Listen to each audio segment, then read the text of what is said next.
All right. Let me make sure this is working. You guys let me know. Shit. Are we live? Oh my gosh. I hate the stupid spam things. I'm trying to look at you guys' Instagram live questions. Okay. Cool. What's up? Okay, Bella is here, so I know everything's good. Okay. And Camila, what's up, you guys? What's up? Okay, so let me see if I can see this on the YouTube. And thank you guys for joining me. I just wanted to just chat a little bit because a lot of stuff has been coming up lately from my peoples with yeah, like I don't know, just some of my homies have been just complaining about what's going on these days with like dating and all that, and there's a lot of stuff that can be explained through astrology. Okay, so I'm trying to find the live stream. I don't know, stupid. I can't. How do I see this? You know what? I hate the new settings, you guys. Like I really can't. I can't.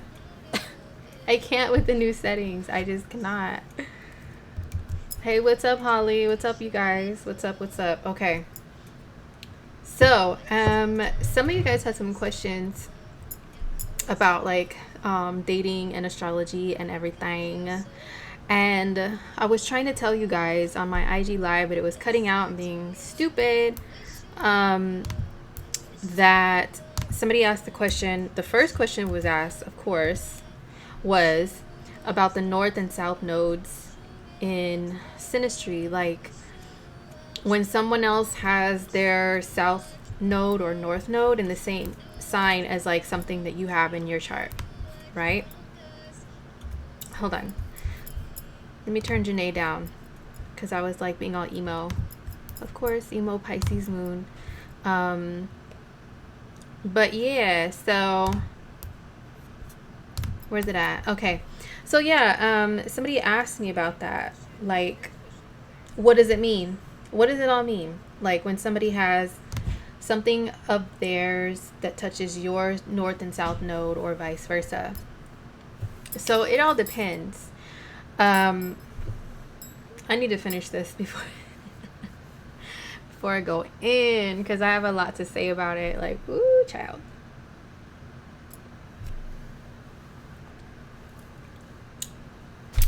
Cheers. Saludos. Tahina's the bomb. Okay. So, anyway. The north and south nodes, they rule karma and fate, past life and current life, right? The south node, if you believe in past lives, it can show where you've been as a soul in previous lifetimes, where your soul has been, past lives, okay? And if you have it in a certain sign and then somebody has, like, say their moon hits your south node, of course I bring that up because I've had that. It was super intense. Then when that happens, there is like, it means that whatever planet is in a conjunction with the south node, whatever that planet rules, whatever type of people it rules, like the moon rules women, feminine creatures, motherly figures, yeah, like motherly nurturing figures. Or it can also show wives, like if someone is hetero, right? If they're hetero, and then they can show a wife figure. Okay, so I had a situation to where I met somebody who my moon was exactly on their south node, like by the degree.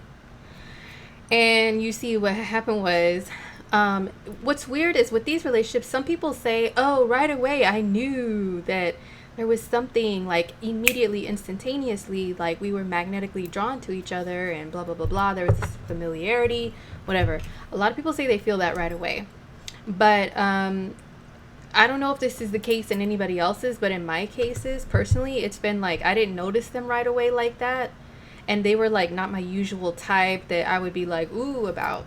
But then it's like they are persistent And then I'm like, I don't know about you. And then they kind of start drawing me in with their personality. And then there is that familiarity thing that develops. And then I really look at them and I'm like, wow, you know what? They're dope.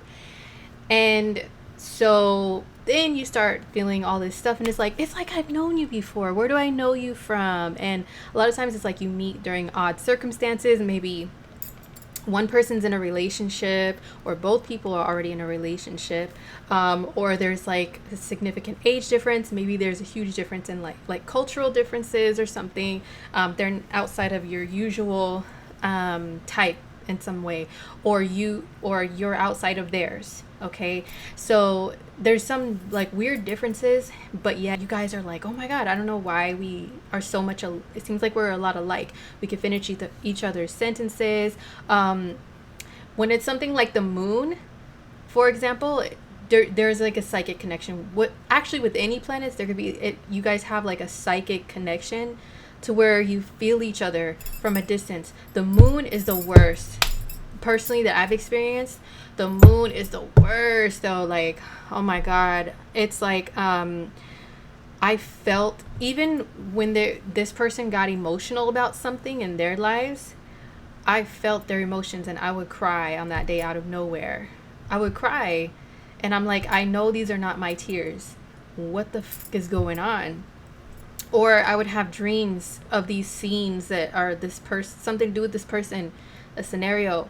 And then later on, when we finally catch up again, he would tell me, you know, hey, this and this has been going on in my life. And I'm like, yo, I had a dream of that exact scenario that was going on with you. It was weird. But see, when you have those conjunctions, chances are you did have some past life karma. And tarot can explain a lot. It's like astrology shows the outline, right? Like the skeleton of the situation. Okay, you can see like what planets are involved to know, like have an idea like what your relationship was in a previous lifetime. So if it was like the moon or Venus, you know, say if you are feminine and you're connecting with someone who's masculine, the masculine person's south node is sitting there, and then say like your moon is on their south node. As a feminine person, your moon is on their south node. That means you were either maybe their mother, which can get a little weird, you know, or like a female family member, significant female presence in their life, or a wife. So in that situation I was in, I just asked the cards. And I was like, can you just play out the story for me? What was our past life? And what it was yes, a husband card came out and a wife card came out. Because I asked what was my role, what was his role, and then in the middle was like the relationship itself. So what it was he was a very strong masculine leader person with a lot of money. And then I was his wife, like a little trophy wife. And it turns out that I had cheated on him as his wife in a past life, and he still took me back. I begged for him to take me back, and he took me back. So, and we stayed married and everything, and I tried to make it up to him, but he felt a lot of resent towards me the rest of our lifetime in the past life. And so he had money, right? And so I guess like I was just like woohoo, living it up, spending his money. We did have a lot of good times together. I saw in the cards like we were a good match. Like we had good times together. We lived a good life. We went on trips together. We went out together to social events. We were social people in some sort of way, and had money to just throw. But he felt such resentment towards me in that life. But he still kept me as his wife, you know. It's like, but I love her, I can't let her go, right? So I was like, wow, the cards do tell. They tell a lot. So in this lifetime, all I'm gonna say is he got me back good. He played me pretty good to get his little karma or whatever. It was horrendous for me, very painful. When you have these conjunctions with somebody, like the south node especially, when you are apart from this person. um maybe both people, but it could be both people, but in my experience it's only been me as the planet, the not south node person, the person that has the planet that is on the other person's south node. I usually feel stabbing pains in my chest. I wake up and it's like somebody stabbed me in the heart. Like it hurts really bad to be separated from them. A lot of times it's like you can't get them off your mind. There's just it could be very heavy, and even if you try to make it like a lighthearted situation or relationship with them, it still ends up feeling like emotionally heavy somehow. And they say, with situations like this, there's like runner chaser things. That has been my experience in every single one of these. It didn't matter what was on the south or north nodes. Like there has been runner chaser. It's like first they were all into me and I was like, who are you? Back off, and then they'd finally draw me in and I'd be like, hey, what's up? This is cool. We have this connection. And then they'd be like, whoa, hey, I don't know, this is too much for me. And then they'd F-boy around and trot off or something. And then I'd be like, okay, well, then I'll go over here then. And then they would come trotting back somehow. We do this back and forth weird thing. So I've talked to other friends who are experiencing stuff like that too, and that's the case with them as well. And one of my homegirls, who is also an astrologist, she did the last live stream with me for Venus retrograde, Apollonia. She had a situation or two like that in the recent years, and she pulled cards to ask what was their situation and like looked into it more, or just looked into it through astrology. It can tell a lot by which planet it is, and then she knew what the karma was and why they were so like magnetically attracted to each other. It was crazy. So crazy. So Nina says you have the same thing, the moon and the moon in the south node. Oh my gosh. So, hey, what's up, Phil? Phil says, X has Venus on your south node and your Saturn on her south node. How did that go with Saturn in the mix? I'm curious to know, Phil. And was that a back and forth thing? How long did it last? Let us all know. Fill us in. Yes. So Sun conjunct North Node in Synastry. Manuela asks, what's up, Manuela? So Sun conjunct North Node, it depends upon the rest of the chart how your relationship will really play out. But just that one in general, what I have found from personal experience with a relationship like that, and also from other people, observing and sharing their stories, is the Sun person can help to elevate the North Node person onto their life's more on their life journey or their life path, or maybe like introduce that person to the right people that help them on their like North Node purpose, like business wise. Maybe you guys can be good business partners. You may look up to the Sun person like as like, whoa, they're so dope and they're good at blah blah blah, or whatever. If you guys don't have a business relationship and it's solely like just romantic, I don't know, like really it depends on how the rest of the chart, the rest of your synastry, how it would play out. But just that in general, usually that person, they light up your life in some sort of way. Actually, like I know a couple people whose Sun are on my North Node, guys and girls. I'm only attracted to guys like that, but yeah, the guys, it's like I always were drawn to them. I'm like, I don't know what it is about him, but I really like him. I think he's dope. Like, you just think they're just a really dope person for some reason. And yeah, you may find that their presence lights you up. Maybe you guys can laugh and joke about things. You have the same sense of humor. I don't know. Their presence just makes you feel good, So I'm trying to see how this thing is streaming. It looks like my head is cut off in most of it. Maybe I'm sitting too close. I don't know. Let me get a little comfortable. So yeah, the North and South Node things are a trip, man. And the last live stream I did, the homie Astro Jack, he shared a very interesting story too. Woo, man. So you guys should check that out if you can. You're proud people. What's up, Holly? Yes. Okay. I would make it a shirt, but the way the world is now, you see the way the world is set up now, everybody's offended by everything. And that's why I've kind of like, now I kind of try to tone things down with doing my little accents, because some people, they don't know me and they take it all up the buttocks and the wrong way. And they're like, you're being offensive.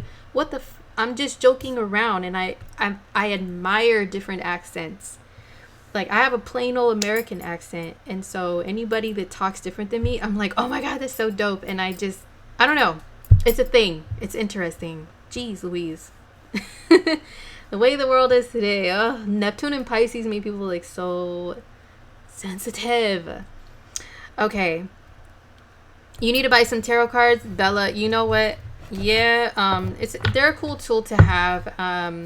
I would just say to be careful of getting like too addicted to pulling cards for a particular situation, or for everything, to ask about everything, for answers to everything. And also be careful of pulling cards if you are overly emotional at the moment, or if you have too much anxiety about things, because you may not pull the cards right, or maybe the right cards will come out, but you won't interpret them right.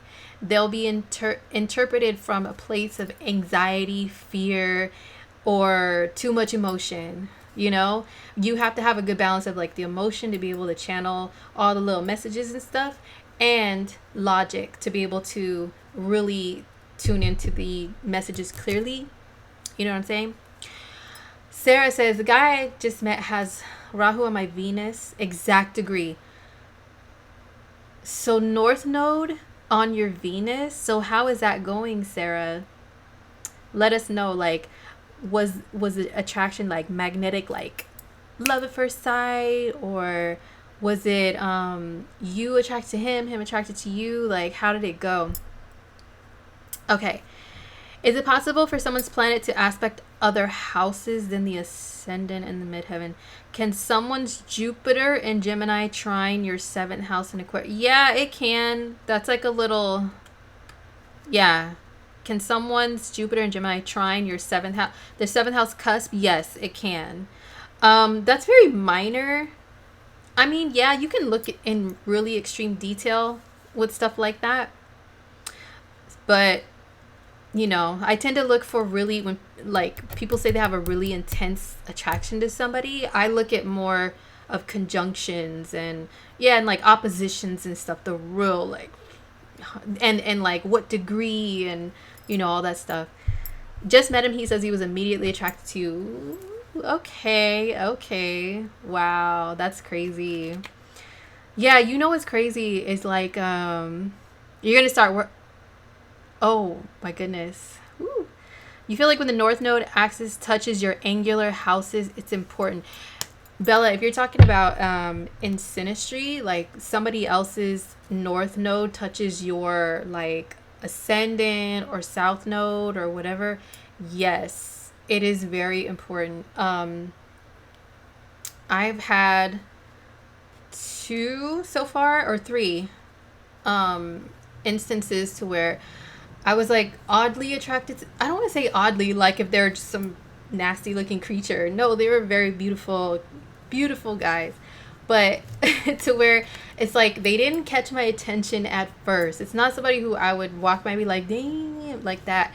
But it took me a minute, and then I was like, oh, wow. Like just one day later, it's like it hit me like, oh, dang, they're actually very sexy, or, you know, whatever. But with their North and South nodes being on my ascendant and 7th house, very close, those relationships have been pretty dope, or situationships, I should say. And yeah, when I, like now friends and family members and extended family members, they'll hit me up and be like, okay, I just met this person and we have this weird thing, so can you look at our astrology? And I'll be like, okay, let me look at it real quick. You know, they don't pay for a reading. I don't do free reading, child. I'm not Miss Cleo.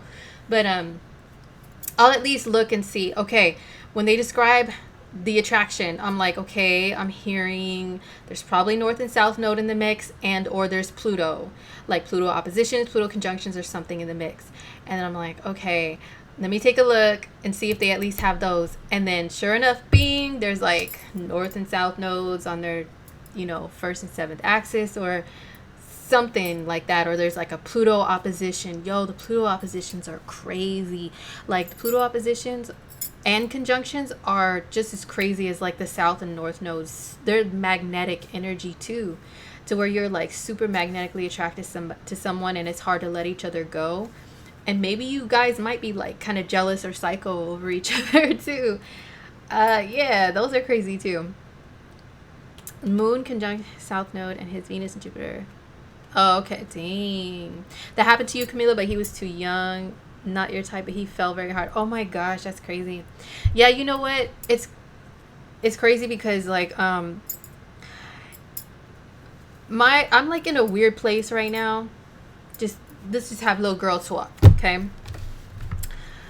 I'm in a weird place right now to where it's crazy because people think when you're single, you should announce that you're single and just be like, hey, I'm single, big booty hoes, pump with it, you know, and then you should just be like twerking on TikTok or Instagram. You know what I'm saying? Have your leg in there, hey, I'm single, everybody, woo! And announce it everywhere. Yeah, I'm single. And if you're not, people are like, are they single or are they not? Do they have somebody? You know, I don't know. It's just, I'm in a weird place to where I'm single and I have been for a while, but I don't want a full-on relationship. It makes me like, ooh. But at the same time, I don't mind companionship. You know what I mean? Like somebody hang out with once in a while and talk to, like kind of on a consistent basis. At least I do need space.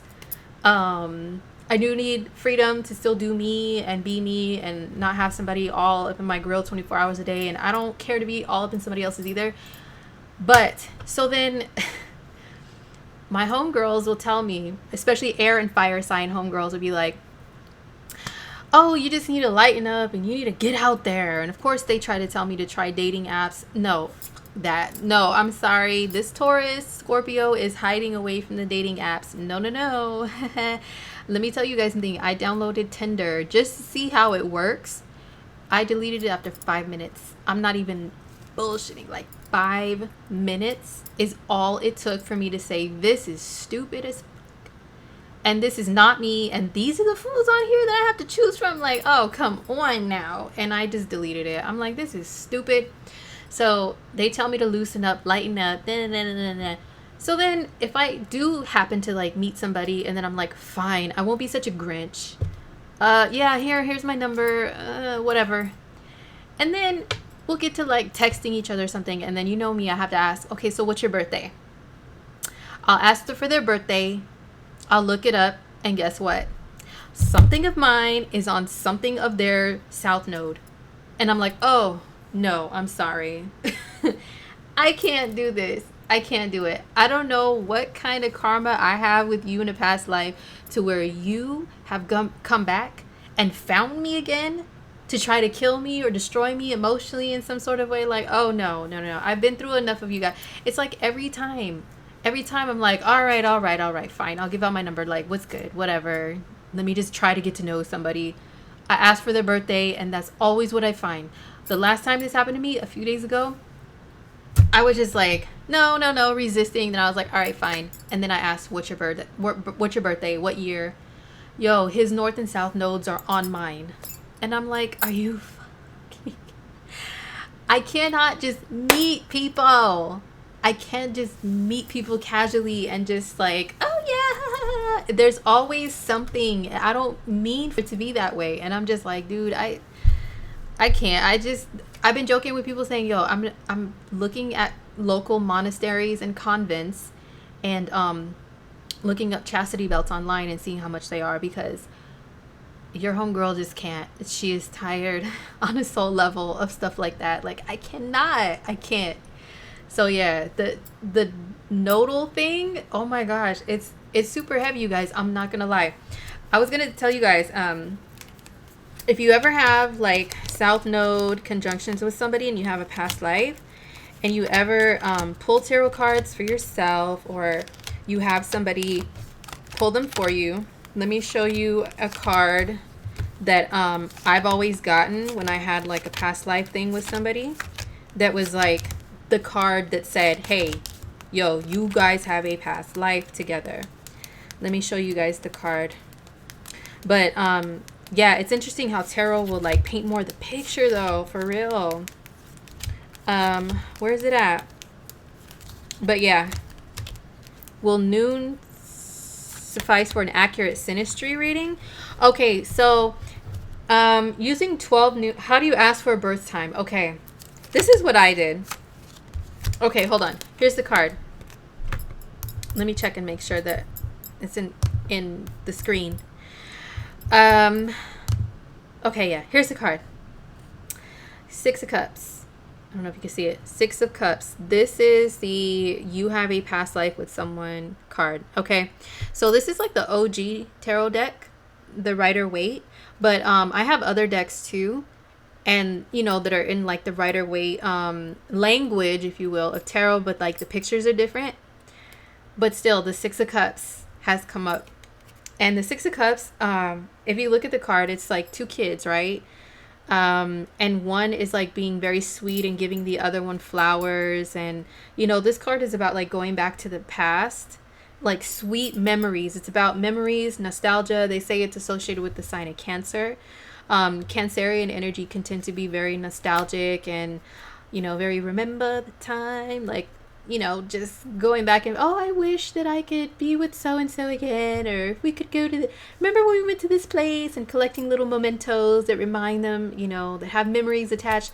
That's 6 of Cups energy. But they say that this is the past life card because it's like you're returning back. It's like sweet memories of your soul's past and this person's like relationship with you in the past, right? So that's why they say it's like the past life card. And I had heard that before, but then when I started getting into these, you know, situations and like, or looking up old ones or whatever, yeah, yes, this card has come up for real. Okay, so Camilla had asked, how do you ask for somebody's birth time? Okay, sometimes it depends on the situation. It depends on if I've already been around somebody for a minute. I'll just flat out ask. I'll be on my time passages app, and I'll be like, what time were you born? You know, what's your birthday? What's your birth time? Just oh, ooh.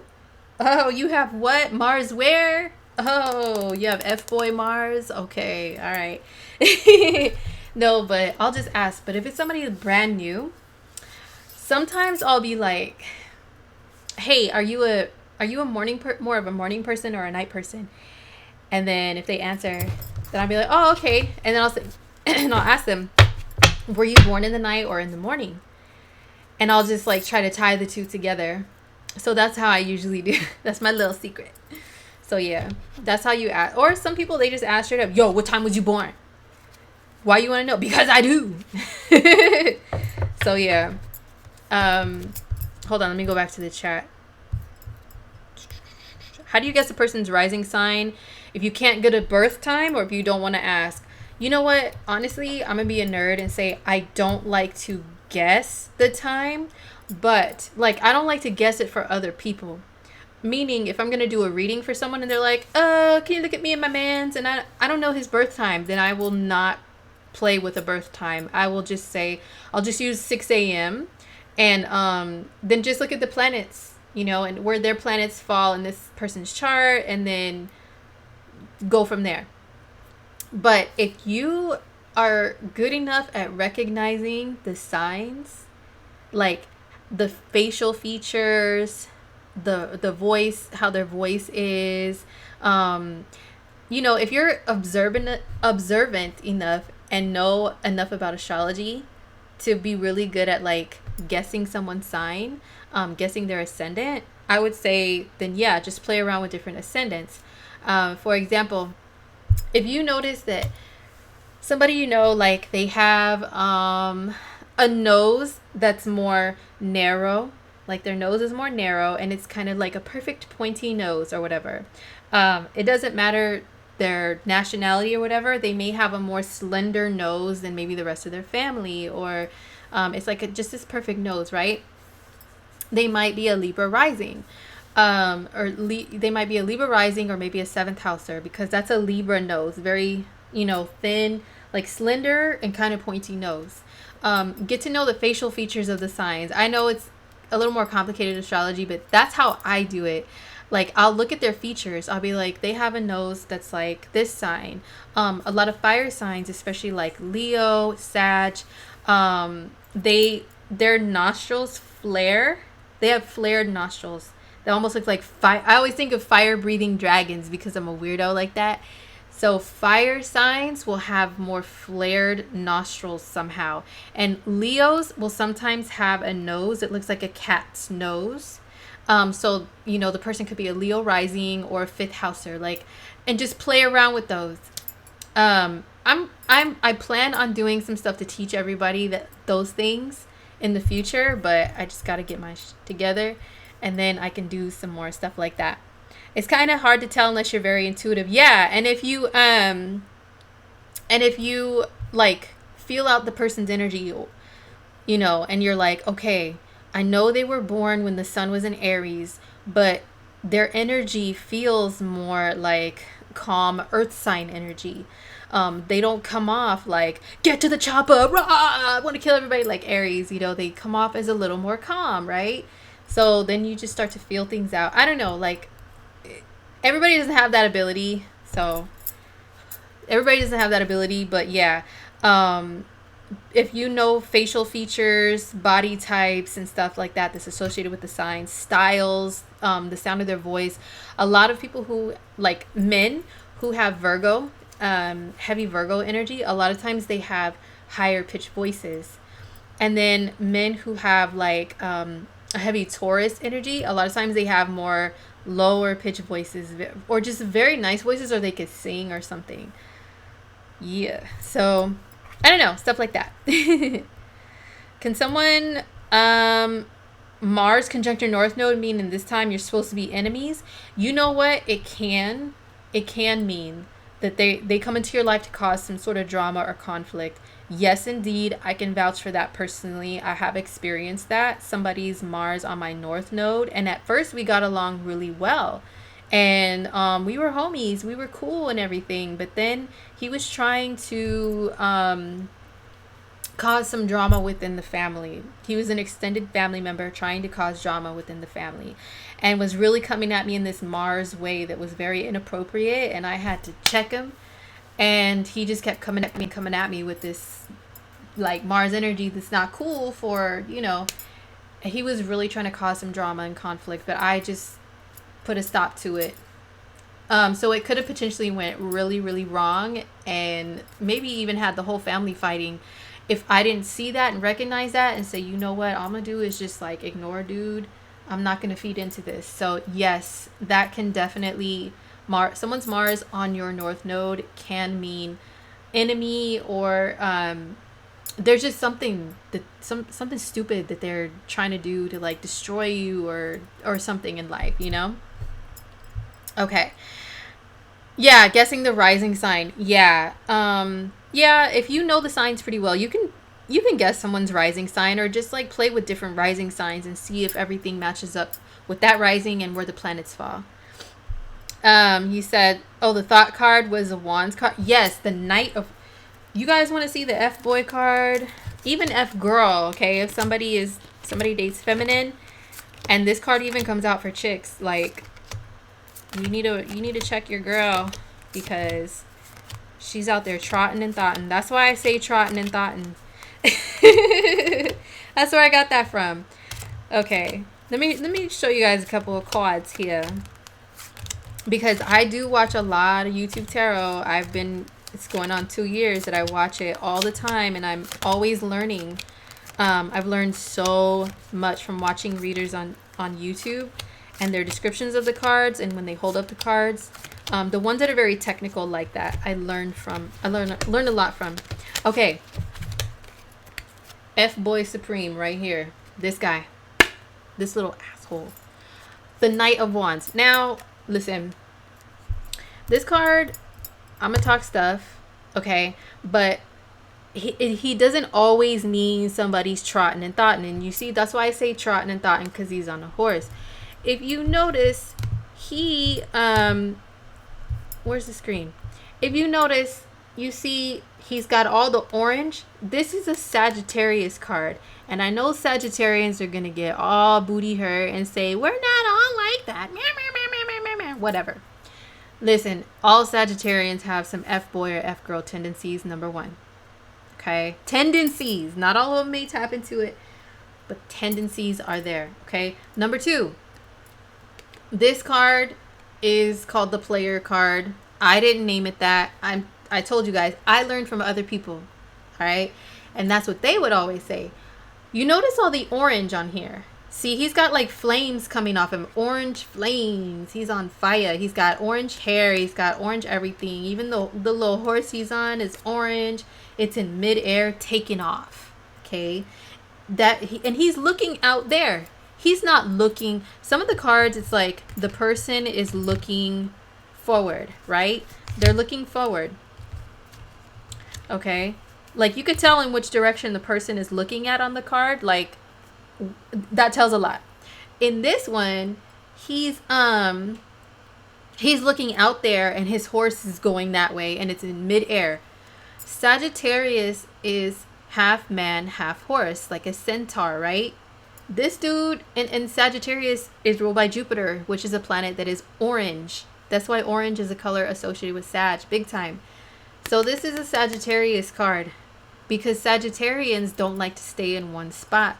Whether that is literally like they have to move around and be traveling nomads. I know some Sages like that. And if they ever randomly contact me, I'm like, yo, dude, what country are you living in now? Literally. What country are you in? Or what state? Or even I have a homegirl, a Sag homegirl, and I'd have to be like, hey, are you in town this weekend? Because she was always gone. So they're always in mid-trot out there somewhere doing their thing. They can't stay in one spot. So when it comes to relationships, a lot of Sages, they don't like to be tied down. They don't like somebody holding them back from their freedom. And, you know, horses, they trot. So that's why I say trotting and thoughtin'. A trotting and thoughtin' Sagittarius. So this is the... Oops. Yes, this is the ultimate F-boy card. Because this fool is not trying to... He's not even looking at you. He's not even looking at you. He's looking out there at the next thing that he wants to chase. So that's why this is the F-boy card. Okay, the ultimate.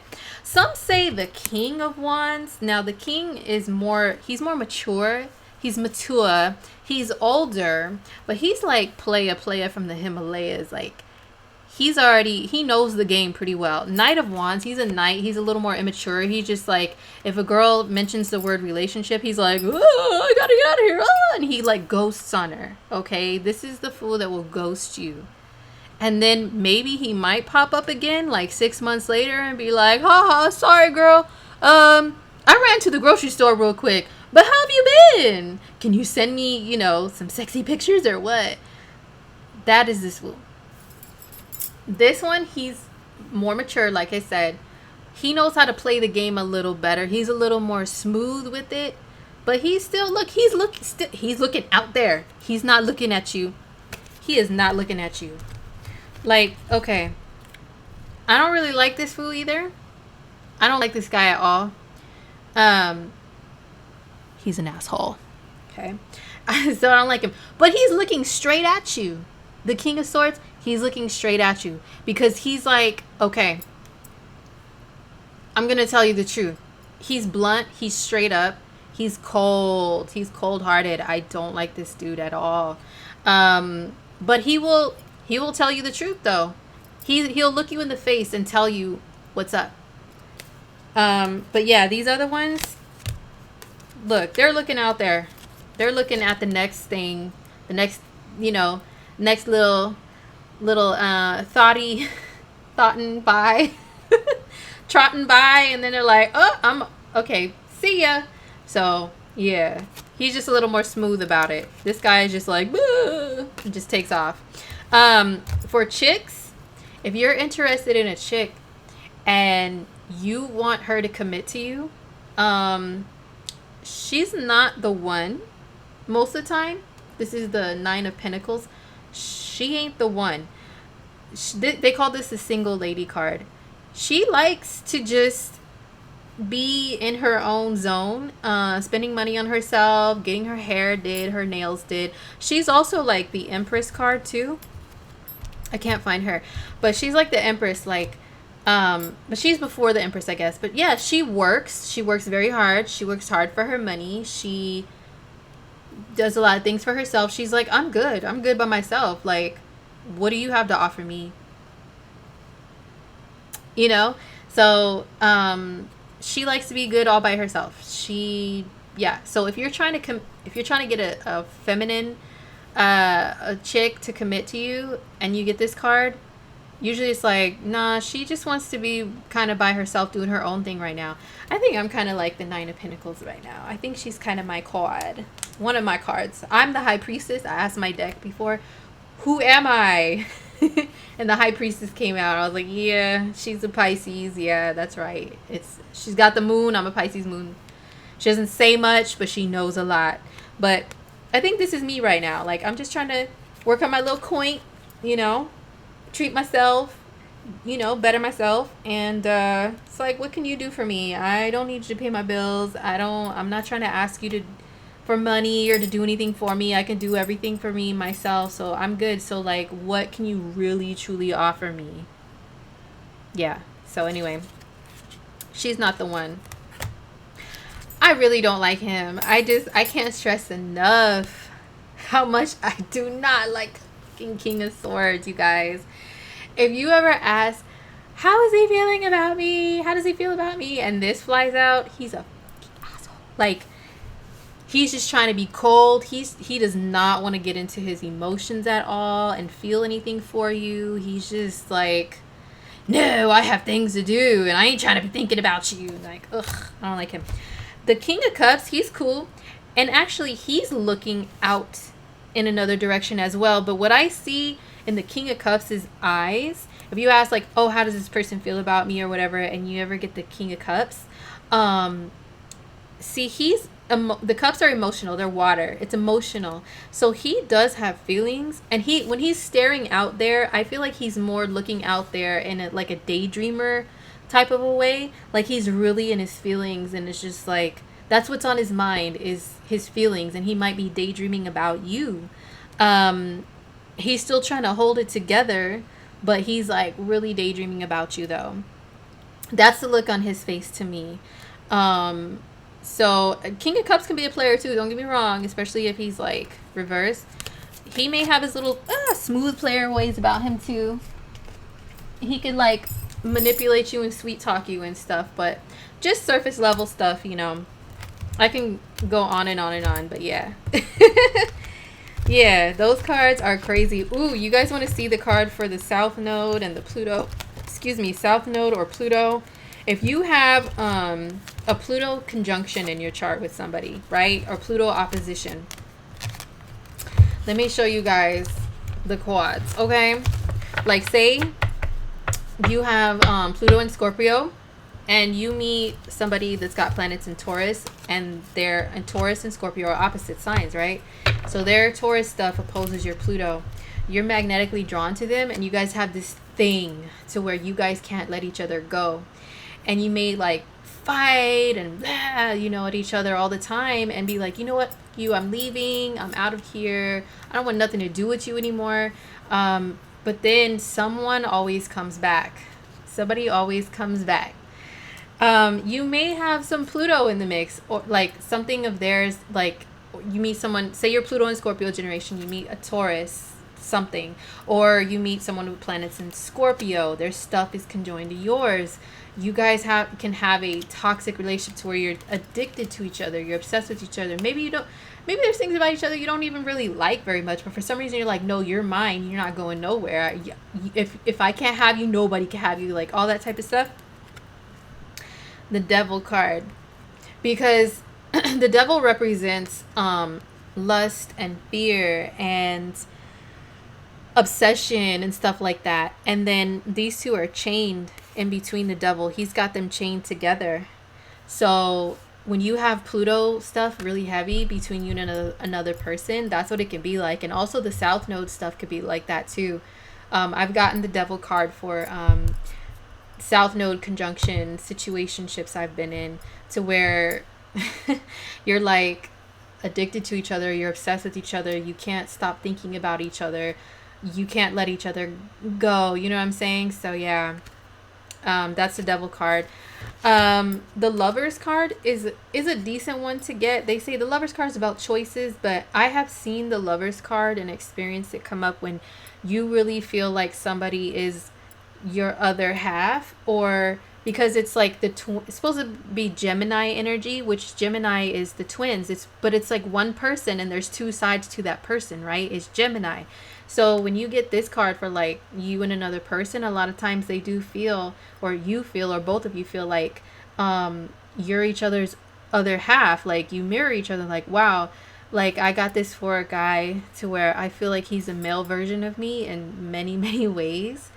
And I feel like he recognizes it too, that even though I'm a female, he's a guy, and we have a significant age difference, a lot of differences. It's like, whoa, you're like me. Like, you're a lot like me. So this card came up a lot when I asked about us before. Now he's trying to act all King of Swords on me, and I'm just like, yo, what the man. Somebody asked, you don't care for wands, court cards, they're all players. Yeah. Page of Wands, he's the dude that will just text you and like he'll flirt with you over text and DM and stuff, and he'll want you to like send those like, you know, private snaps and all that stuff. That's the Page of Wands. But him by himself, he won't really want to get anything off the ground. He just likes to play around with a bunch of chicks, you know, having them all on his Snapchat. You're just another one to look at to him, to where he's just like, oh yeah, that's hot. Like you're another one sending him stuff.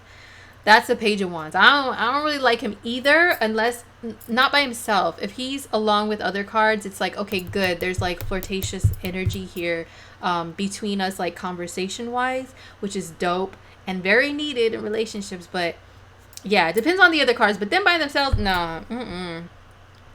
Okay. Which cards are good guy indicators? King of Cups usually is, you know, he's good. Like there can be a dark side to him, but like, you know, if he's in reverse or there's other cards in the mix with that question about the dude, and the King of Cups is there, yeah, he could be negative. But him by himself, if you did like a one card question where it's like, how does this guy feel about me, and the King of Cups came out, usually that's good. Usually it's like he has some feelings for you and he's mature about it, or he'll like keep it to himself. He'll keep it, you know, keep the emotional waters calm. You know what I mean?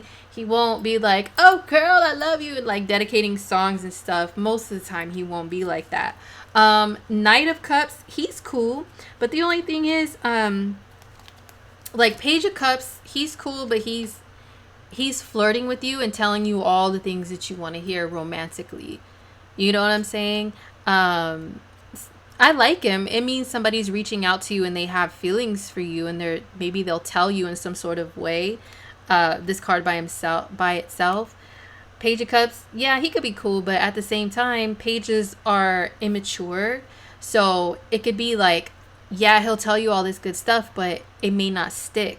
You know what I mean? Like he's a page. He can maybe lose interest and go off being romantic and writing poetry and dedicating songs to the next chick.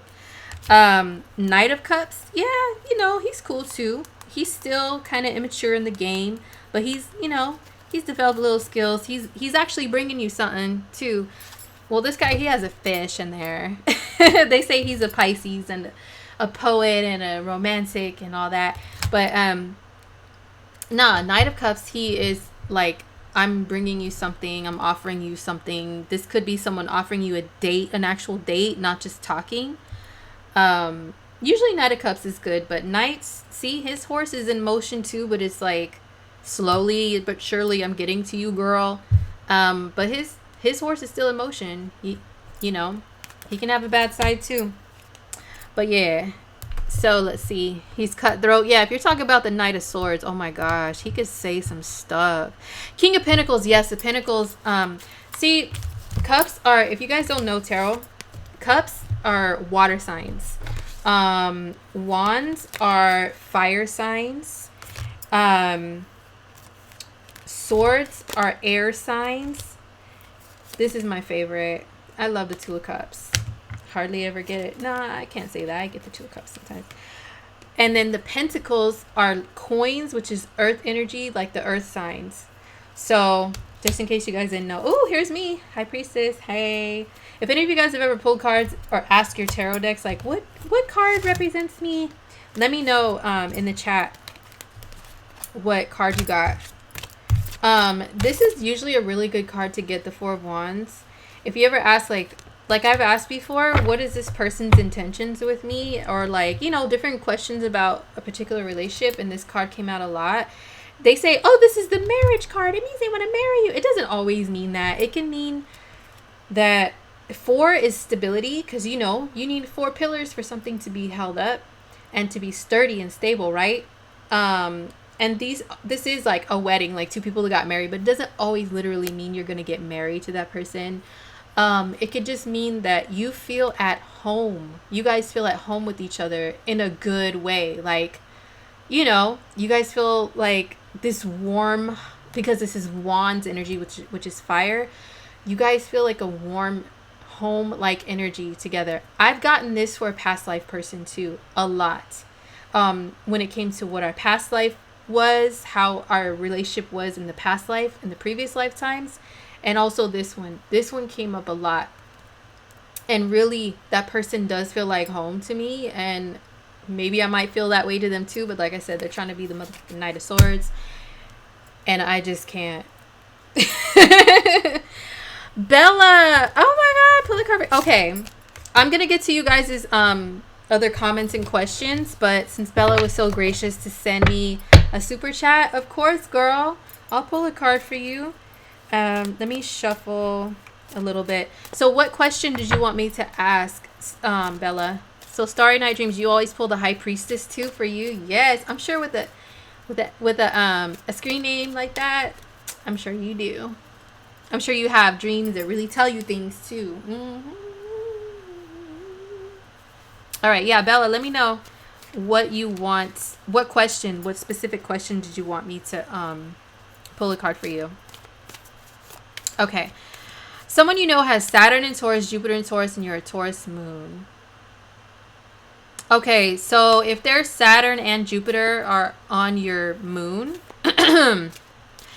they must have been born in the late 90s, like 99, 98, 99, 2000, right? Somewhere in there. That Saturn and Jupiter conjunction in Taurus is like, that's 1999. I know that by heart. Because that was a memorable year for me as a Taurus. Excuse me. Okay. About your transition and life journey. Oh, so pull a card. Okay. Oh, I got you, girl. I know what you mean by that. I have been noticing your transition in your... let's just say I've been noticing, and it is gorgeous so far. So, good luck with that. Okay. All right, so you guys, I'm going to pull a card for Bella, and then I'll get to the rest of your stuff. Okay, so transition and life journey. So, let me ask for, like, advisement.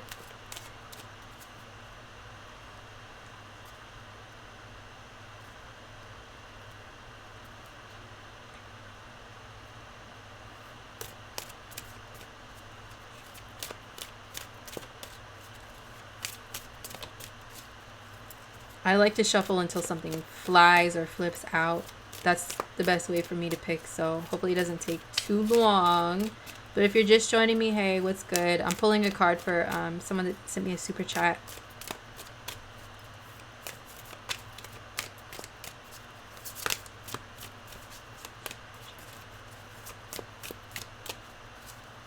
Any advisement for Bella transition and life journey. Just, oh, the Lovers card. Okay, so about your transition and life journey, the Lovers. Let me see what's at the bottom. The Sun. Okay, I like to look at the bottom of the deck. I'll just do one card because this is just like a one quick question. One card from the bottom, one that flips. These are good cards. Well, okay, with the Lovers, you know this is masculine and feminine energy. So as far as advisement, I would say that it's telling you to make sure you still embrace both sides as much as you can of masculine and feminine. Like if you still find yourself on one side or the other, if that makes sense. Like if you still find yourself like on the masculine side or anything, don't trip. Like don't think like, oh my God, you know, I'm not making any progress. You still have both. Like you still have both. Excuse me. You still have both to embrace, and it's still beautiful. You're still beautiful regardless. But I feel like the Sun is telling you, girl, just keep flossing. Like be proud. You know the Sun is proud. The Sun card is proud. Look, it's a naked kid. Like, wee, in a parade. You know what I'm saying? Like, it's just be proud no matter what. And just flaunt it, you know? Don't be scared. Like, all the yellow and all the sunflowers. It's just like, these are really good cards. I think with the Lovers, yeah, it's like it's not going to be an easy journey to get there, but you'll still get there, and just embrace yourself and be like, wee. I hope that makes sense, but at least you got some good cards, girl. So yes, hopefully that helps for a little bit of my insight to come through. But yeah, so I'm sure everything will turn out good, and I'll be happy to see everything. All right. Okay. So let me see some other questions and comments you guys had. Your ex of 6 years is a Taurus sun. He's trying to... Oh. In the last year. Okay. Well, let me tell you something about Tauruses. Anybody with any Taurus placements, especially if it's like Sun, Moon, Rising, Venus, or Mars, maybe Mercury, if Mercury rules a certain house in their chart, or if like, because Mercury's how you think and how you talk, right? But mostly if it's like the Moon, Venus, Mars, Sun, Rising in Taurus, you guys know that I'm always talking about the planet Uranus being in Taurus, right? So Uranus and Taurus, Uranus is the planet of like do things differently. He's a wild card. He just takes you and like grabs you and just throws you and laughs, and wherever you land is where you land. And a lot of people, even Tauruses, even with relationships, we could be like really solid people. You said you guys are dating for 6 years. I mean, come on now. Not a lot of other signs have the patience to stick with somebody for that long, that many years. Hello. Okay. Especially not fire and air. I'm sorry. But Tauruses will stick it out. So that already tells you something. Tauruses are very like, you know, they could be loyal people. And you said that they were trying to be with somebody else. Yeah, well, I mean, Uranus hitting Tauruses is making us do things differently and putting us on weird paths. Even if we've been in the same place for a long time, the same job, the same city, the same relationship, it doesn't matter. Uranus is like, bzzz, you know, and then like zaps us and we're like, and then we end up somewhere weird or with someone different. And we're just like, how did I get here? I don't know, but I just got to go with it. So, I mean, a lot of Tauruses are going through that, and Scorpios too, because Taurus is Scorpio's opposite sign, which rules relationships. So a lot of people who have Scorpio suns, I know of a Scorpio sun who was like with somebody for years, a guy, you know, she's a girl, she's with a guy for years, And then it seems like when Uranus started like opposing her, then now she's in like a same sex relationship, and like all happy and proud about it, you know. And everybody's just like, whoa, okay, all right, where'd that come from when you were with old dude forever, since you guys were like kids. So yeah. And I know like a Venus in Scorpio that was in a long-term relationship, and then that ended, and now they're just trying to do their own thing, you know. Even though Venus in Scorpio likes to be really attached and merged with somebody, Uranus is like buzzing at people's Venuses in Scorpio that are like in the early, like 0 to 10 degrees, let's just say right now. So they're just like, yeah, you know, I still like that feeling of being like merging with somebody, but at the same time, like I just get like antsy and anxious thinking about being like the ball and chain, you know, like like having to drag the damn ball and chain of a relationship. It's just, ugh, it's just itchy. So yeah, all the fixed signs are kind of going through it, but especially Scorpio and Taurus, it's difficult because those are like water and earth fixed signs, which generally usually are about like one person for a long time. Aquarius and Leo are fixed too, but Leos could be very loyal, but Aquarius too, but they're usually trying to be out doing their thing or more worried about themselves, you know? So this Uranus transit is probably like, hey, for them, even though it squares them, probably a little bit easier to deal with. Okay. Um, let's see. Someone's North Node is in your 12th house in Gemini. Is that bad and secretive? They probably bring out more of your um they probably bring out a lot of unconscious things within you. Like they probably bring out more of a spiritual side or a romantic side in you. Yeah, they can like know, if somebody activates your 12th house, it's like they can know everything about you without you even saying a word. It could be trippy. Excuse me, but you can have a very like psychic type of a bond with them. So it could be cool, you know, but at the same time, yeah. um Hold on.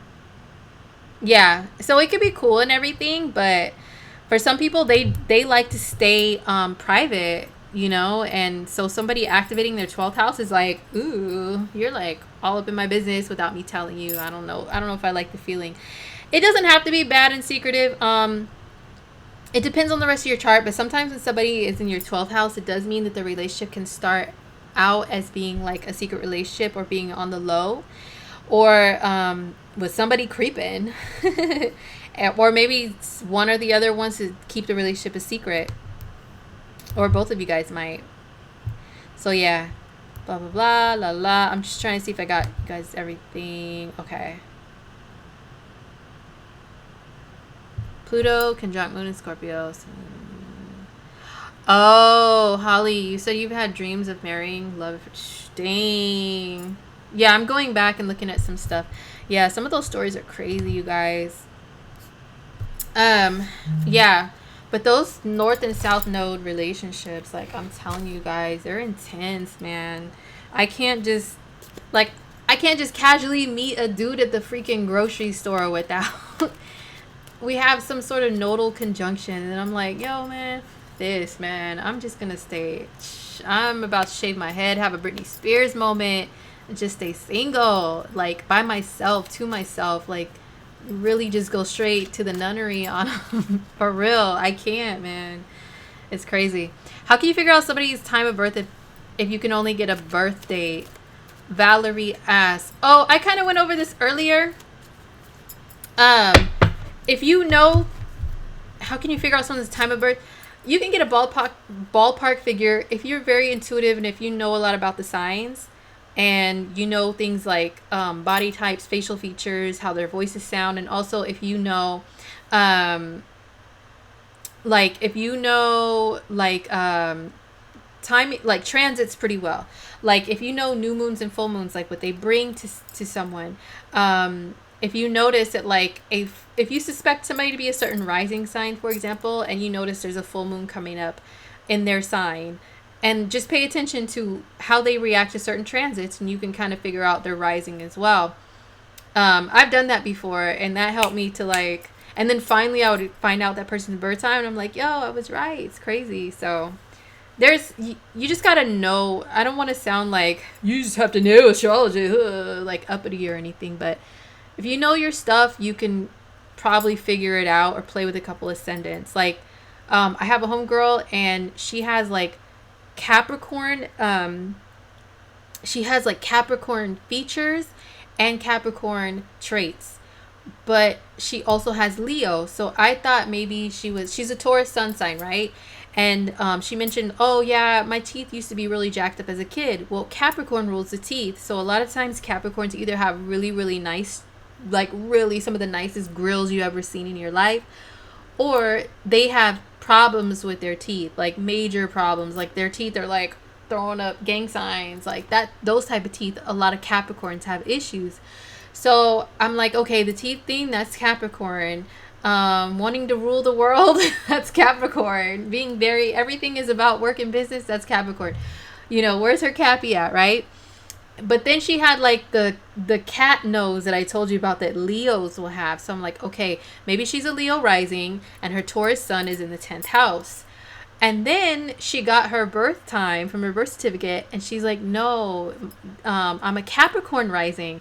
Like, oh, so she's a Cap rising, but her Taurus sun is in the 5th house. The 5th house is like Leo.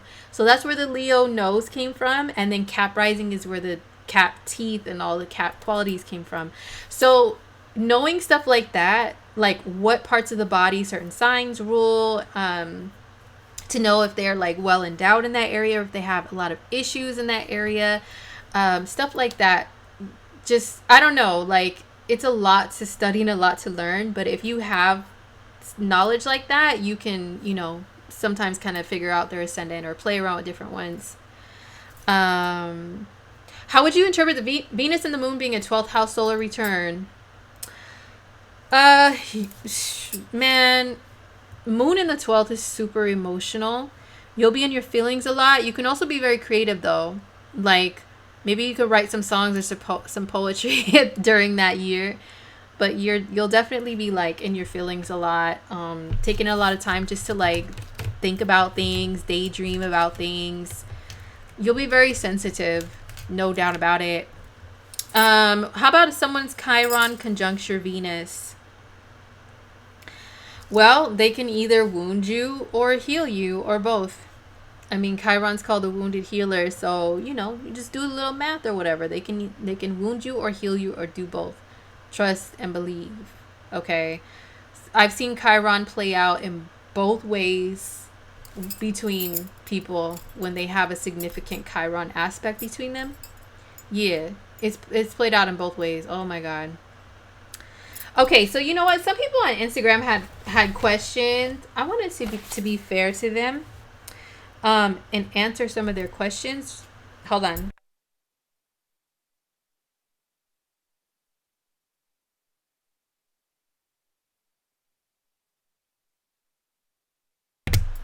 Okay, so we talked about the planets and the nodes and what that can bring. Somebody asked me the North Node and South Node moving into Gemini and Sag, what that's gonna bring, what the effects are. Well, I do have in the highlights on my Instagram, you know how you have the little circles, the little highlights on your main page. I do have one that says horoscopes, and I did post for every sign how this the North and South nodes changing are gonna affect everybody. So for anybody here that can remember back to 2001 to 2003, what was going on in your life at that time, if you were old enough to even have had a real life real life stuff happening, and to remember anything, like what was going on. Do you guys remember 2001 to 2003? So the North and South node in Gemini and Sag. Oh my gosh, I wanted to tell you guys something. Okay, so that year, I met a boyfriend, right? That was a crazy year, 2001, just in general, for the world, for the US especially. But yo, that was a crazy year, 2001. But anyway, so the nodes switched to Gemini and Sag in October that year, 2001. And I was young, and I met this dude, you know, and we started dating, and he was a Sag. He was a double Sag. Sag rising, no, Sag moon, sun. Okay, Sag sun, moon, and also his south node was in Sag. His north and south nodes were in Sag and Gemini.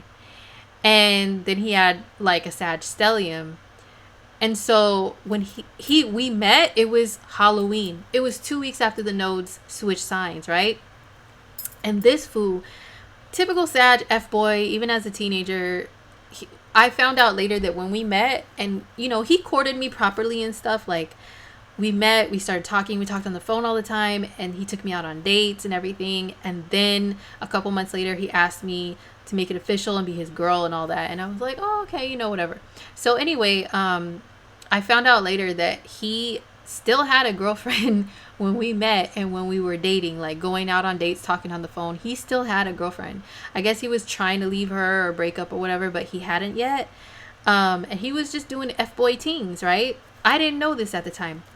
Well, I was young too, and this is the only relationship that I ever cheated. I ended up getting back in touch with somebody that I had a crush on before, and then, like, I kissed another dude, right? When I was with my Sag guy. And so I cheated on the Sag guy early in our relationship.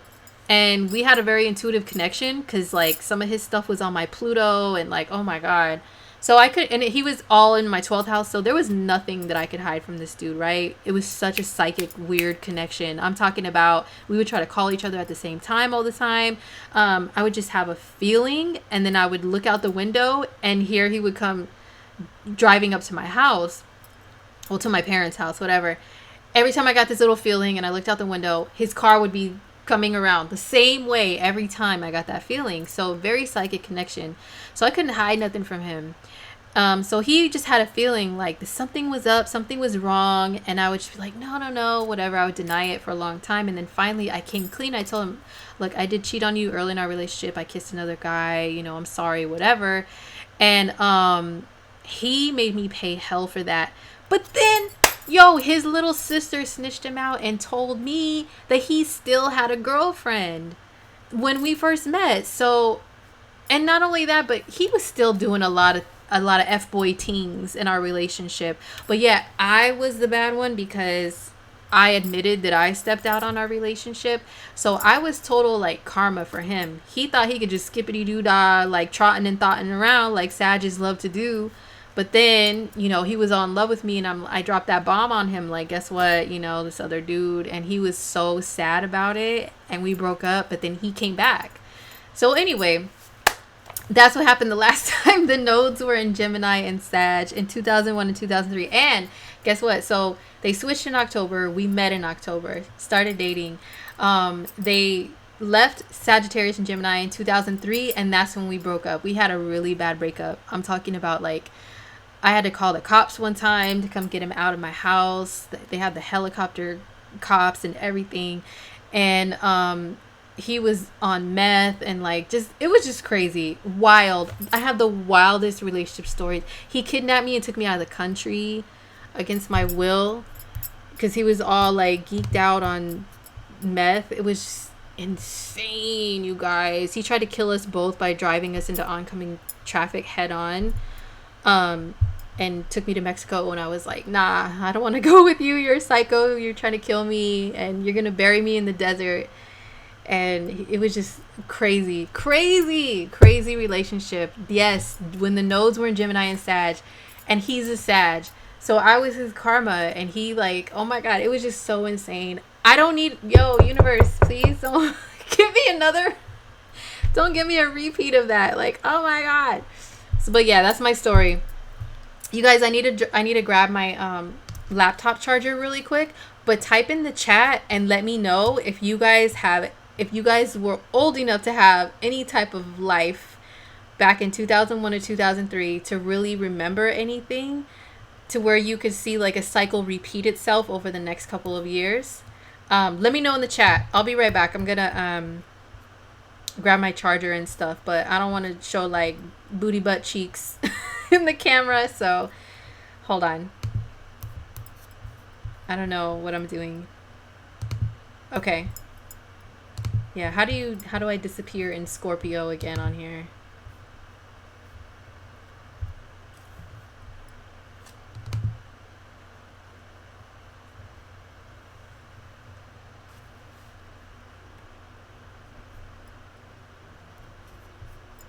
Can you guys see me or nah? Okay, I disappeared. Okay, good.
Okay, now how do I get back on here?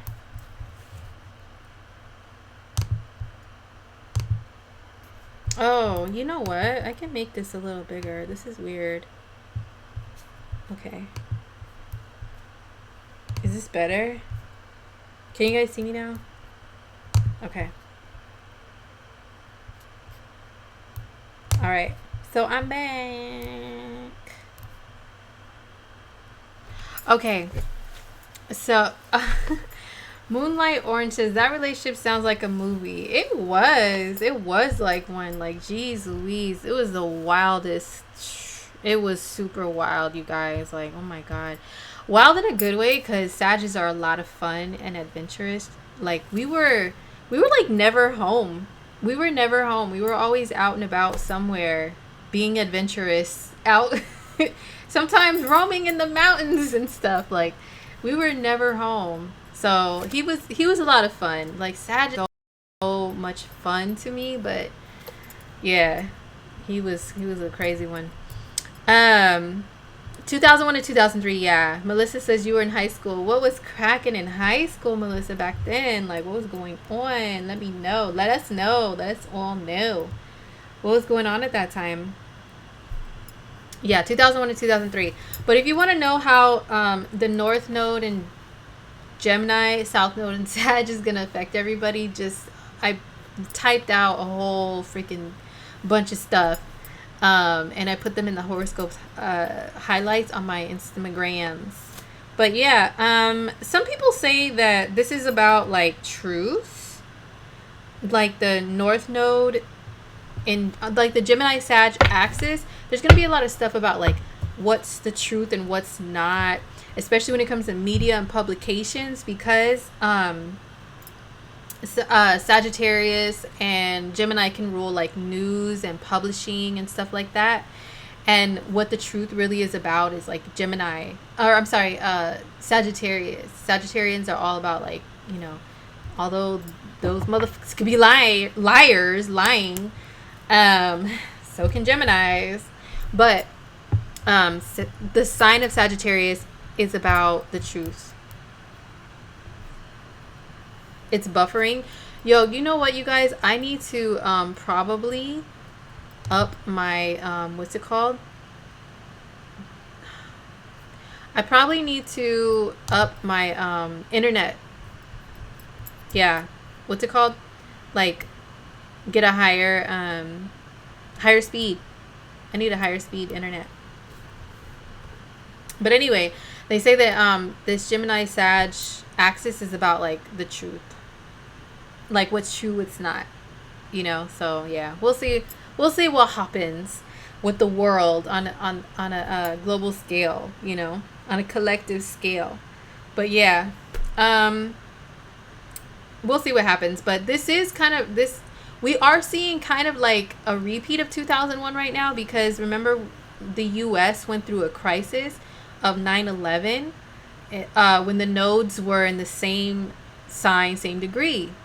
And then the aftermath of 9/11 is when the nodes shift into Gemini and Sagittarius. And it was kind of hard. Everybody came up with their conspiracy theories, like, was 9/11 inside job? Is it real? Was it like fabricated? What's good? Like, what's really the truth? So now we have this pandemic thing going on. And people are going to be wondering, like, people are already asking, like, what's true? What's the truth? What's real? What's not with this whole thing? And the aftermath is going to be like a whole, like, rebuilding of the country and all that, which is more so like stuff to do with Capricorn, like Saturn and other planets in Cap. But yeah, crazy. 2001 was a crazy year, man. That's the year Aaliyah passed away. I will never forget that. It was like Aaliyah dying and then 9/11. It was horrible for young people. Horrible. Horrible. Oh my gosh, Melissa, your North Node is in Gemini and your husband's Sun and Saturn are in Gemini. Dang. Okay, there's two Melissas. So Melissa M. Where do the North and South nodes where does Gemini and Sag land in your chart? Let me know. Let me know. Yeah, if you guys have Gemini anything, you guys are going to be more obsessed with whatever that planet rules and whatever area of life Gemini is in your chart. You're going to be more obsessed with that. I always say the North Node could be like Pac-Man, you know, because I'm old school like that. It's like Pac-Man. It's like insatiable appetite. I got that from Astrology. It's like they say it's like the dragon's head that has an insatiable appetite for something is the North Node. So I say the North Node could be like Pac-Man. It's just like you're going to be constantly trying to go after things in that area of life. Say you're a Virgo, like Virgo rising, especially the North Node in Gemini, that's going to be at the top of your chart with your career. So you're going to be like all about your career. You're not going to be about, you know, you're going to try to be home as little as possible. And your family might be like, well, come on, Virgo, we need to do this, we need to do that. But you're going to be like, yo, I'm all about my career. So, I mean, I don't know what to tell you guys. And you're still going to have to maintain a balance between those two areas of life. And it's going to be like a big old cat and mouse game. It'll be kind of hard, but, you know, that's where you're going to be the most motivated towards. So, yeah. Oh, really? 11. Dang. Oh, my gosh.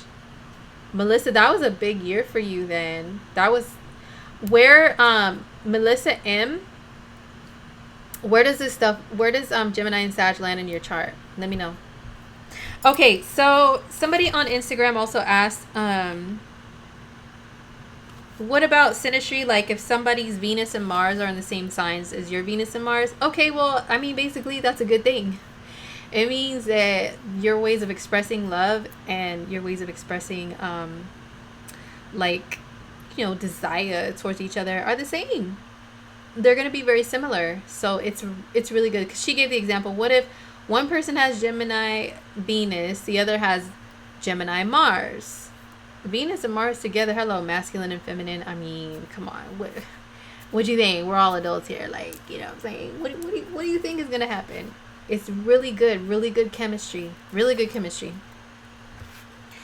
Somebody wanted me to talk about tarot. I did that. Check. Okay, Venus retrograde. Is this a good time to talk it out with exes? Oh, Lord. Okay. So, is Venus retrograde in Gemini a good time to talk it out with exes? First of all, Venus and Gemini, the whole point of Gemini energy rules communication in general. So yeah, I guess you could say if you do the astrological math, Venus, love, Gemini, communication, retrograde, going back to try to fix things, going back to an ex to talk. Okay, to have a conversation, yeah. To try to like get some closure or something, yeah. But to start something new, hell to the no. To rekindle something, is retro, yes. but just be aware that the rekindling during the retrograde period, it may not last. Like, you guys will probably be so sick of each other and bored, or like just be like, nah, this wasn't a good idea, and change your mind like Gemini energy frequently does anyways once Venus retrograde is over. So is it a good time to talk, what'd she say? To talk it out with exes. Talk it out. Talk about what? That's what I want to know. But yes, to have a conversation, maybe to clear the air or to get some closure with people of your past.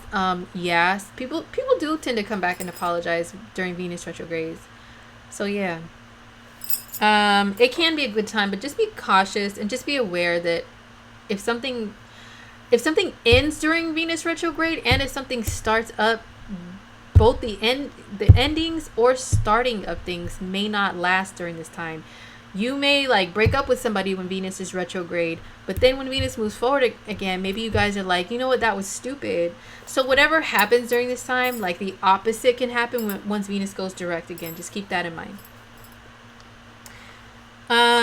Somebody asked about Libra ascendant and all the houses are flipped. I mean, basically, like, that's why Libras can see both sides of situations. You know, because you can see this side, but you can also see that. And that's why you guys have the ability to see other people's points of view. And you always try to take other people into consideration because you have those two sides, you know, because your stuff is flipped. Transiting Venus opposing your natal Venus. So, you know, I'm still kind of gathering notes on this because I don't always just like to look at things by the book and regurgitate data that I read somewhere that somebody else wrote. I like to observe other people, journal, take notes, and also my own experiences. I journal a lot. Venus opposing Venus, it can go either way actually. Like, say you have Venus in Sagittarius and right now Venus is in Gemini. Disregard the whole retrograde and all that stuff, but just in general, Venus opposing, it can either cause like an opposition within your relationships, or it can cause tension that's like attraction, like, ooh, you know, like a good type of attention. But there will be tension there in regards to relationships, some kind of way. Somebody said, Scorpios are always ruining my life. Is it because I have the South Node, Saturn, and Pluto all in Scorpio? Yes, girl. I think that was a girl that told me that. Yes, girl or dude. You have a lot of karma with Scorpios. A lot of karma with them. Saturn is a planet of karma too. And they say, some people say Saturn rules like past life karma as well, that you have to work through in this lifetime and get it right this time. And then the South Node, yeah. And then Pluto, oh my God. Yeah, so maybe you should stay away from Scorpios because... Okay. Yeah, so those are the questions from Instagram. I answered all the ones that I saw before I came on here. Somebody said, can I do a synastry for Elon Musk and his girlfriend, Grimes? Oh, I don't really follow him very closely. And girlfriend. And I've heard the name Grimes before. I think she's like a singer or something. I think there may have been like a song or two that I, you know, scanned across of hers before that I was like, oh, this is dope. But I honestly can't remember what it was. So, but I know she's like an artist or something, right? They're like two aliens. Their lives are dependent more on. Interesting. Okay, well, I wrote that down. So I guess I can look at them. You know, I don't know how to do screen share on this crap now. Man, they make it so complicated now. Like, I hate YouTube. Like, what are you doing, YouTube? Destroying my life. Yeah, so once I figure out how to screen share, then maybe I could do Synastry live like I used to back in the day. But you guys know who I'm going to look into. And nobody better bite my motherfucking idea and do it before me. Okay, or I'll be pissed. But I'm going to do Janae Aiko and Big Sean. I'm going to do their synastry. Yes, I am. I think I may have looked at it before when I used to do coffee talks, if you guys remember that. But that was probably a couple years ago if I did. So I'm going to do it here on my channel. I'm going to go through their charts, Janae Aiko and Big Sean, because, you know, they've they've been public about their relationship and private about it. And also she's written hella songs about him, and like, as she's a double Pisces, including Pisces moon, and I'm a Pisces moon, so I can like relate to that type of, you know, on and off situationship, and like just everything that she writes about it. I'm like, yo, I'm feeling that right now. That's my song. And I have to cry to it and everything, because I'm like, I feel you. So I want to see what makes her and Big Sean like not able to fully stay away from each other. So yeah, okay, they named their baby, what the hell is that? Okay, to me, I haven't looked at Elon Musk and his girlfriend at all. I know nothing about them or their signs or anything, but whatever the hell that name is, this sounds like some Aquarius stuff. It sounds very Uranian. It sounds, what the hell? That's some Aquarius shit right there. Like, for real. Like, what? Only Aquarians would name their kids something crazy like that. Oh my gosh. Janae and Sean. Yes, I'm going to do theirs. It's coming up very soon. What do I think about YouTube's censorship on astrology? What? I didn't even know. There's been censorship on astrology. I had no idea, Melissa. I only have a few people that I follow that have been like people that I've followed for years, because I've learned a lot from them. So I've been following them, I mean, for years, probably like 10 or close to 10 years. And they're like, even though I don't really need their advisement necessarily or to learn from them anymore, I still follow them as a supporter, because I'm just a fan of them, or, you know, they've been cool to me, or I've, you know, learned from them or worked with them before. So I only follow a handful. But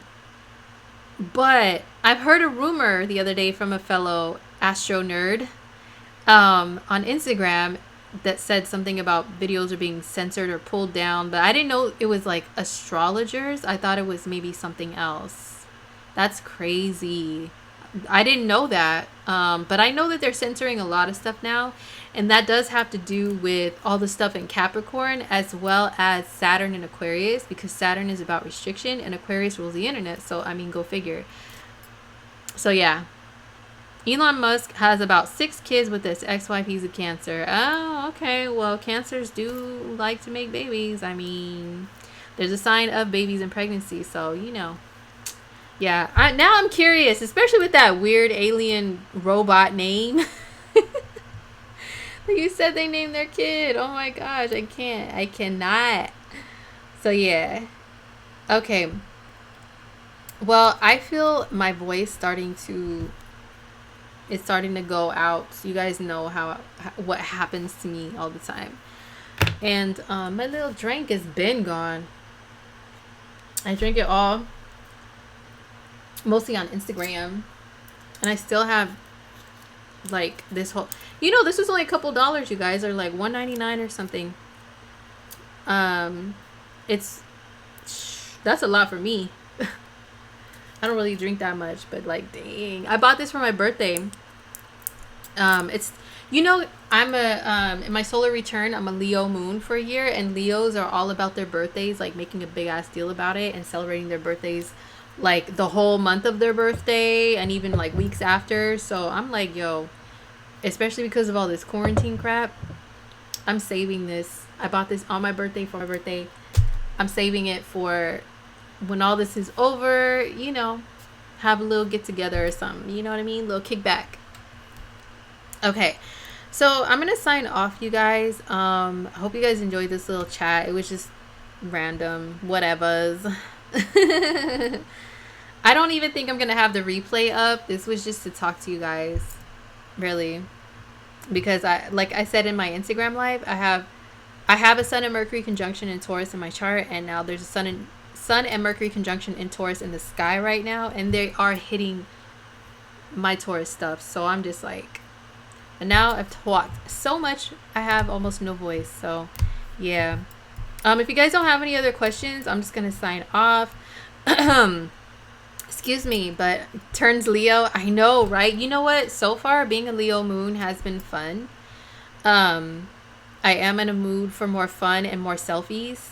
So if any of you guys follow me on any of my other social media, especially Instagram, and you notice more selfies, my apologies in advance for seeming like vain, or I think I'm all this or all that in a bag of chips. I really don't. I'm super self-critical by nature, but this Leo moon though, she will make you like hair flip 20 times a day, take all these selfies and all this stuff. So hopefully it's not annoying. Excuse my Leo moon if it is, but whatever. It's a fun moon, solar return moon to have. But anyway, oh my gosh, so I have this app, you guys. I'm gonna chat a little bit more. I have this app called Time Nomad. And Time Nomad, it gives you notifications on your phone screen that tell you the transits. So they give them to you in a day in advance. So right now it just came up, the moon goes into Scorpio at such and such time tomorrow, and the sun conjunct my natal Venus. Oh, okay, good. I'm gonna need that Venus energy to be highlighted, yo. I'm gonna need it to be lit up, because moon and Scorpio days, let me tell you, whenever the moon transits your rising sign, it doesn't matter what the sign is. You can be like the most cool, calm, like air sign, right? Like say you have an Aquarius rising. Aquarius risings are pretty cool, calm, collected people. Okay, you guys are just chill, no emotion. You're that emoji with no mouth. But when the moon transits your rising sign though, let me tell you, or even if you're an Aquarius sun or any sun sign, right? The moon transits your sign, your emotions are on high. Just like the moon pulls the tides of the ocean. In astrology, we associate like water with being emotions, right? So the moon is pulling the tides of your inner emotions when it transits through your sign. So imagine being a water sign, a water sun or water rising, or even a water moon, and the moon transits your moon. It's like, ugh, like crybaby city, man. It's everything is drama, and you want to cry over everything, and your like appetite is heightened too, because the moon can like bring you cravings, right? So you have a crazy appetite too when the moon transits your sign. So it's either your rising, your sun, or your moon sign. Or if you want to get a little more technical, if the moon transits your fourth house, it makes you like a freaking Cancer, even when you're not a Cancer. So if you have an app like Time Nomad, I have an iPhone, so it's on iOS. I don't know if it's, what's it called, if it's on Android or anything else, but Time Nomad will let you know. It'll give you notifications of the transits that are coming up. So now I'm like, moon in Scorpio, yo, it's a full moon, like, oh, in my sign. I'm like, dude, I just want to hide under the covers, you guys. I've been hiding under the covers for like 2 days, 3 days, dreading the full moon in Scorpio. Like, I just don't want the feels. I don't want them. I'm like, I have work to do. I don't want to be emotional and listening to The Weeknd and listening to my 10 of Swords playlist with Janae Aiko making me fucking cry. Like, oh my God. I already feel it. And it's like, ugh. So yeah, that's just a little tip to know, like, you know, I have a really old video. I'm going to add it to the playlist that I have of educational learning videos, learning astrology, whatever I named that playlist. One about the moon transiting your sign. I made it years ago when I was still in corporate America, and I was dressed all corporate-y, I think, also in that video, because I would record videos on my lunch break and also after work, and then I would edit them. I would fall asleep editing videos at home, or the next day on my lunch break I would edit like the videos I recorded. So I was like, I would record the videos like right next to my job. So I was super corporate-y, and it's like old, and I probably had colored hair like pink or purple or something. I don't know.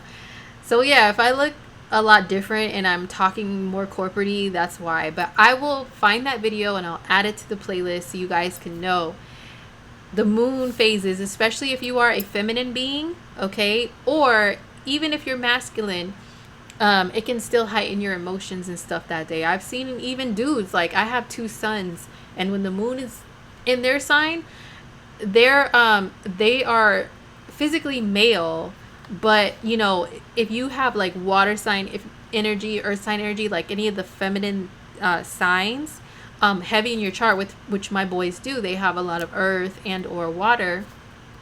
When the moon transits your sign, they will be like emotional, cranky, extra tired, extra hungry, or even crying. Like the little one will be crying.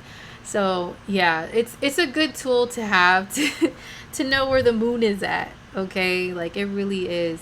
I just taught my sister which apps to download because she has two girls, and she was like, I don't know why my daughter's blah blah blah blah the last couple days, and I'm like, well, you know, she's been blah blah blah blah whatever, like super emo, and I'm like, okay, for how many days? 2. And I was like, okay, well, she's a Cancer sun, Leo moon, and the moon has been in Cancer and is now in Leo, so that's why she's acting like that. This too shall pass. She's like, oh, okay. So I was like, girl, you need time nomad. You need time passages. You need to know where the moon is at if you have daughters, because they're gonna get all like, you know. So anyway, your dude is a Scorpio moon. You're gonna have an interesting week. Oh my gosh, yes. Moon transiting your 4th makes you feel like a Cancer. What about me? It isn't fair. Life isn't fair. No one loves me. No one appreciates me. I do all these things for people. They don't do nothing for me. Oh, and I'm hungry. Oh my God, where's my mommy? Yeah, everybody gets like that when the moon transits their 4th. Whether they let it all out or keep it all inside, they're going to act like a little bitch. Trust me. Okay, now I'm really gonna sign off. I told you guys, I warned you about these Mercury transits, man. I'm just like, woo. I'm not even noticing the time, and I have other things to do. I have some readings to do and stuff. So anyways, I hope you guys enjoyed this little chat, and thank you so much for rocking with me. I don't know if I'm gonna have it up for replay, but I'll do another one soon. You know, the Mercury transits continue for a little bit, so might do another one soon. So yeah, have a good week, guys. Happy Cinco de Mayo to those who celebrate. Be safe. If you're drinking and there's nowhere really to drive, but if you drink and then you drive to the grocery store, be careful. And yeah, I guess I'll see you guys. I've been posting a lot on Instagram, so I'll see you guys there. All right, peace. Now, how do I stop this? I freaking hate the new YouTube. Like, I can't. I'm gonna be Leo moon dramatic. I can't. Oh my God. All right. Okay.